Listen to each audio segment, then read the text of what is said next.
তিনতলা নিচে খোলামেলা আসছিল, যার কারণে কারেন্ট না থাকলেও মনে করেন হাওয়া বাতার জন্য পাই ওই হিসাবে তিনতলায় এক কর্নারে নিয়েছিল। কোনটা ছিল ফ্ল্যাট? আমার ছিল ওই বিল্ডিং এরই, আমার নামে 8 তলায়, হ্যাঁ, কোন বিল্ডিং। নিজেদের সারা জীবনের উপার্জন কিভাবে খোয়া গেল সেই বেদনার গল্পই শোনাচ্ছিলেন দুই বৃদ্ধ। সিদ্ধেশ্বরের এই প্রকল্পে দুজনে টাকা দিয়েছেন বেশ কবছর আগে, কিন্তু এখন ফ্ল্যাট তো নয়, টাকাও ফেরত পাননি তারা। সেসব ফ্ল্যাট বিক্রি হয়েছে অন্যদের কাছে।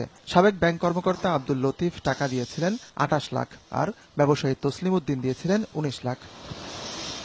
এখন সব খুইয়ে নিজের কাছেই অপরাধী হয়ে পরিবারের সামনে ঘোরেন তারা। ছেলে পেলে নিয়ে আমি এখন পঙ্গু হয়ে গেছি। ব্যাংকের লোনের জানা সুদ করতে আসছে, এখানে এই জন্য আমার ডায়াবেটিস নাই, হার্ট নাই, তারপরে আমি স্টক করে পড়েছিলাম রাস্তায়। আমি এখন নিঃস্ব। এসব টেনশনে আমার এখন ট্যাবলেট খাই ঘুমাইতে হয়, ডাক্তারের সাজেশনে এখন ট্যাবলেট খাইতেছি, ঘুমাইতেছি এইভাবে। অভিযুক্ত প্রতিষ্ঠানটির নাম Everest Holdings and Technologies Limited. সিদ্ধেশ্বরীর প্রকল্পটির মূল ফটক থেকে বর্তমান ফ্ল্যাট মালিকেরা এভারেস্টের নাম মুছে ফেলার চেষ্টা করেছেন, যা এখনো স্পষ্ট বোঝা যায়। কোম্পানিটির খোঁজে নামে সময় সংবাদ।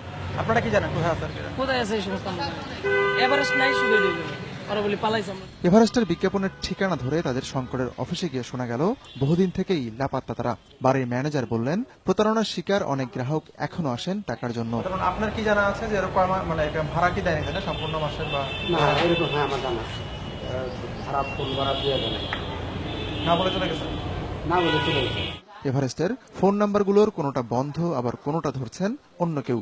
এসব নিয়ে রিহাবের কাছে জানতে চাওয়া হলে তারা জানান, এভারেস্ট রিহাবের সদস্য নয়। বেশ কয়েকদিন আগে কিন্তু সরকার একটা সার্কুলার জারি করছে, রিহাবের বাইরে যে সমস্ত সদস্য ডেভেলপার কাজ করে, সেই ডেভেলপাররা কিন্তু এখন রিহাবের মেম্বার হতে হবে। বিকজ তারা যদি রিহাবের মেম্বার হয় তখন কিন্তু তাদের একটা জবাবদিহিতা থাকবে, এবং তারা মেম্বার হলে তখন কিন্তু এই সেক্টরটা একটা শৃঙ্খলার মধ্যে চলে আসবে বলে আমরা মনে করি।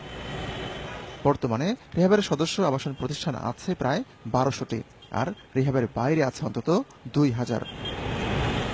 তবে রিহাবের একটি সূত্র জানিয়েছে, এভারেস্ট নামের ওই প্রতিষ্ঠানটি রিহাবেরই সদস্য ছিল। গ্রাহকের সঙ্গে নানা অনিয়মের কারণে রিহাবের সদস্যপদ বাতিল করে, যদিও ভুক্তভোগীদের আক্ষেপ শুধুমাত্র নিবন্ধন বাতিল করেই দায় এড়াতে পারে না রিহাব।